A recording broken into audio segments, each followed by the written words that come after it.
Hey YouTube! Well, here's my 2004 Mazda 6 V6. This is the sedan. I just wanted to do a quick tour of this one. And please excuse the wind noise. As you can see, I'm in the most deserted area. Well, hopefully you can still hear me. I have my hand a little bit over the microphone, so I will sound a little bit muffled. I just wanted to do, again, a tour of this car. It's a bit dirty and I waxed it, but all the bugs got it dirty again. Just wanted you all to get a better look at it. And you can see the 17-inch wheels, new tires. I just love this color. Again, as I've stressed before, it's one of my favorite colors.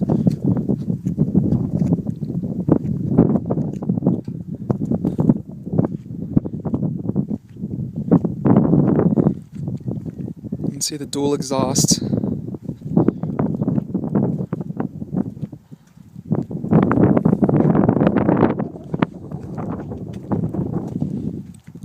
I'm going to try to do a 0 to 60 of this car in a moment too.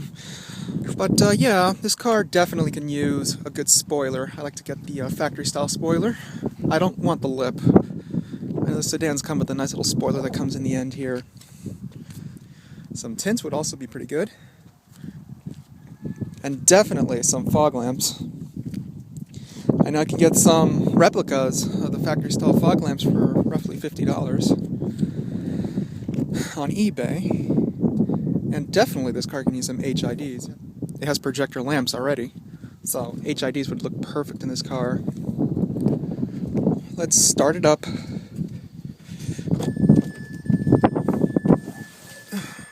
want to show you the engine first. Hello! And please excuse the glare, the sun is just right in my face. So, let's take a look at the engine first, and then I'll get to critiquing the interior and showing everything inside.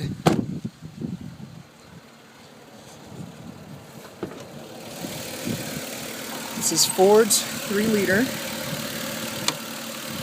Duratec V6. It does include variable valve timing.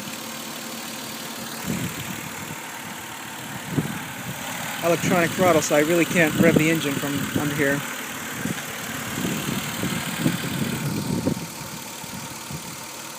It's good for 220 horsepower. It really doesn't have that much low-end torque. The torque really begins to peak out once you pass around 4,000 RPM. That's when this engine really wakes up.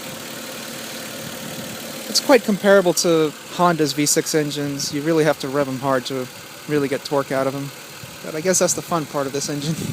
Because these engines do sound fantastic when you really make them scream. Yeah, here's the prop bar. These things never fail.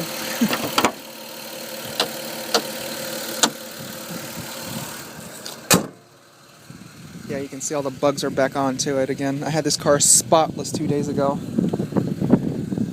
Freaking Florida bugs. There's no brake at all. And let's just pop the trunk very quick.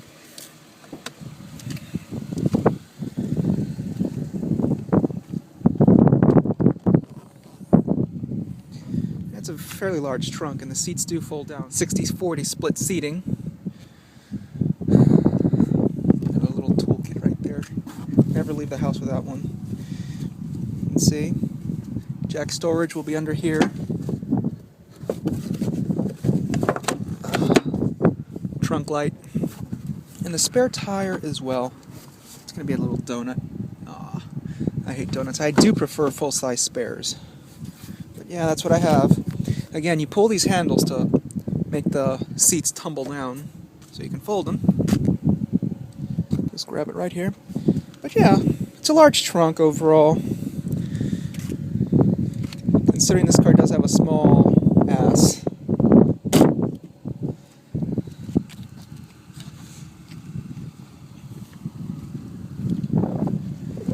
So, let's get out of this yucky wind noise and critique the interior.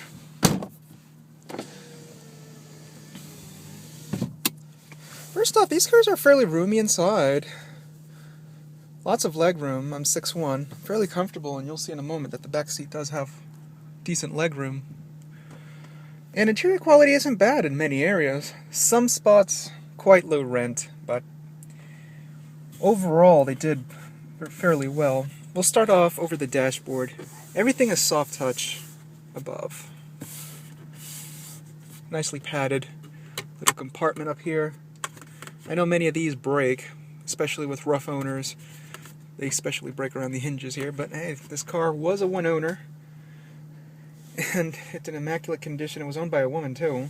So it's just amazing how well kept this car was. Little display for the climate control. I'll turn it on right there, you can see.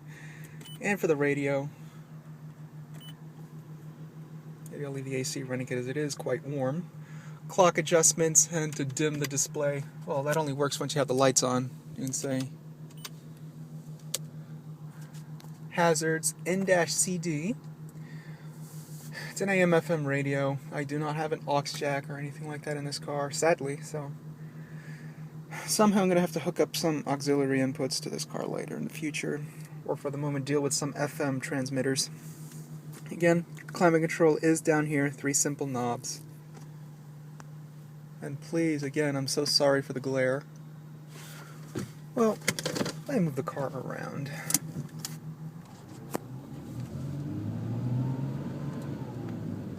So the sun won't be in my face. I think this is going to be much better. If anything, it will brighten up in here. Whew, that was much better. Yeah, that is so much better. You have the 3 AC vents here, passenger, driver, and you can have one shooting up to the back seat. As this car doesn't have rear AC, sadly. Glove box, it is damped, you can see. Just doesn't drop right on top of your knees. Had the owner's manual, some crappy sunglasses that I'm going to throw away pretty soon. Trunk opener, on and off button. So that will pretty much disable the electric latch to the trunk. Shuts nice and evenly, though the lid itself is hard touch. Sides of the center stack as well, hard touch, but again, this darker brown finish here, where the dashboard is, it's all soft again. Here's the ashtray. Yay. At least this car was never smoked in, as you can see. I love cars that haven't been smoked in. I probably wouldn't even have been interested in this car if it was smoked in. Shifter knob, it is rather thick too, and it's leather wrapped, but it twists right off, Toyota style, but since this is leather wrapped, I don't think it's necessary to take it off and put something any fancier. These cars do have a 5-speed auto with manual shift mode. Up, down. Here's your e-brake, again, handle also leather wrapped. Cup holders, dual cup holders. Rest of the center console, it is a bit jiggly. Not that sure-footed. You do have a power outlet, but I have the cord for my cell phone in there. It's fairly large. You have this little cap here where you can pass the cord to your charger here. And bring it up to the second level, as you can see. I just hook up my iPhone there. And the lid itself is also quite jiggly. So yeah, the center console is not that big of a deal, but it is padded on top nicely. You can see the exposed stitching. It is rather nice. And you can see the immaculate condition of these seats. Absolutely spotless. And I'm quite comfortable overall. Quite a bit of thigh support. I added some metal plates underneath the railing of the seats so so the front section would be elevated a bit more for thigh support, because as is, it was flat. And I just had to do something to adjust the seats. I don't think it's visible from here. Steering wheel, it is nicely thick all the way around, and it is leather wrapped. Radio controls, cruise control, that's pretty much it up there. Horn. Here's the wipers, intermittent speed wipers. Headlamps, we'll leave them on. Panel dim, traction control, and a little compartment here, maybe coin holder. This isn't damp though, rather cheap there. Steering wheel does tilt and telescope manually. There's a little latch right there. And it's also damp. It's not going to fall on top of your laps. Here's the sun visor. with its mirror and vanity light. Does come right out too. It doesn't really feel much of high quality, but it is padded nicely and it is thick. But it's like the type of sun visor that I think I may have to be very delicate with. Lighting fixtures, door lights, holder for the sunglasses, yet my sunglasses do not fit in there. Maybe if I have some Ray-Bans or something which are much flatter, it might work. Passenger side sun visor also with its mirror and vanity light. Oh shit handles on only 3 of the doors. As you can see, the driver doesn't have that, sadly. Aww. Mirror doesn't dim, only tilts over here, old school style. The headliner is very plush. And fit and finish is quite good too. You can see around the A-pillars, everything is nicely tight. You don't see any gaps at all. Same thing on the passenger side. You can't make it out. There you go. Then you go to the back seat as well. Everything finished nicely. Seat belts also adjustable. Here's a door panel, top section as well, nicely padded with this vinyl. This is rather hard, even though it's covered in this cloth. It's a very scratchy cloth too, so it may not be the most comfortable place. Window lock, power windows, and the driver window does go down automatically. Power mirrors and door locks. Lower section of the door panel is hard touch, but the texture of the plastic simulates the texture of leather almost. You can see Honda did this for years. It's not that pokey, rough plastic like you'll find in a General Motors car, but it is a bit flimsy here, and a slight sharp edge. Little cup holder here. I always have my hand sanitizer. This one doesn't have the Bose sound system. It just has the basic stereo, which just has only speakers on each one of the doors and little tweeters up above.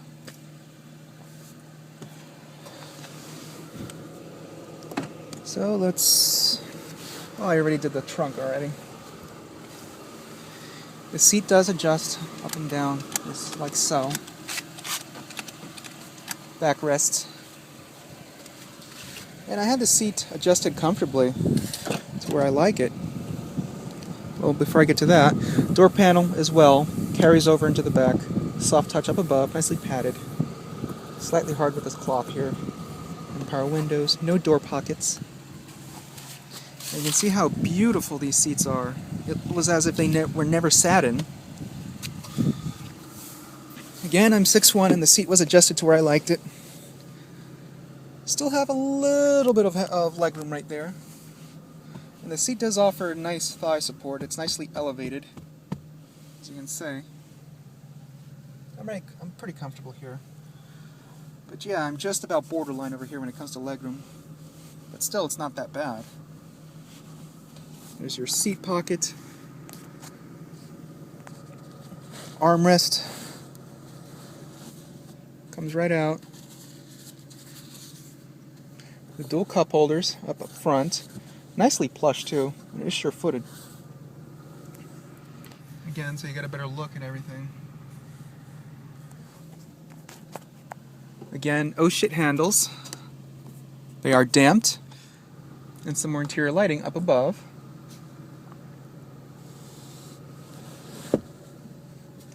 But yeah, this is a rather decent back seat.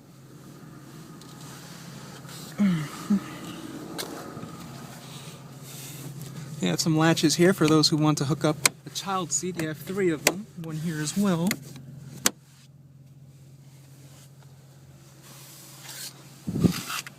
So yeah, that's the back seat. The antenna right in the center of the roof right there.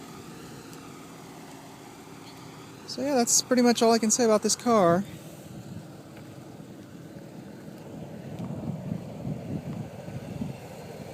And I've really enjoyed it so far. You can see the rear disc brakes, 17-inch wheels, the tires are practically new.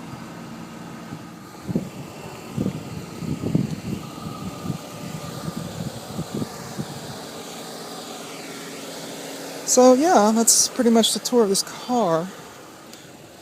I'll make more videos of it as I gradually do some updates. And let me at least rev it. Let me turn this AC off, and I have my iPod at angle.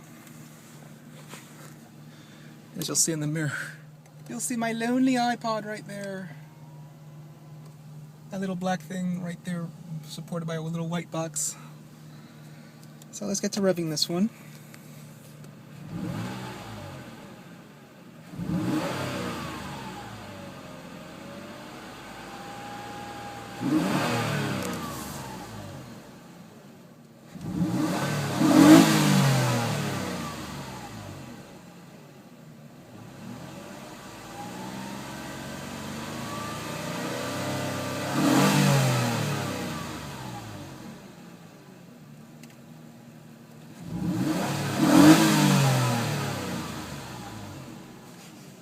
Revs beautifully though.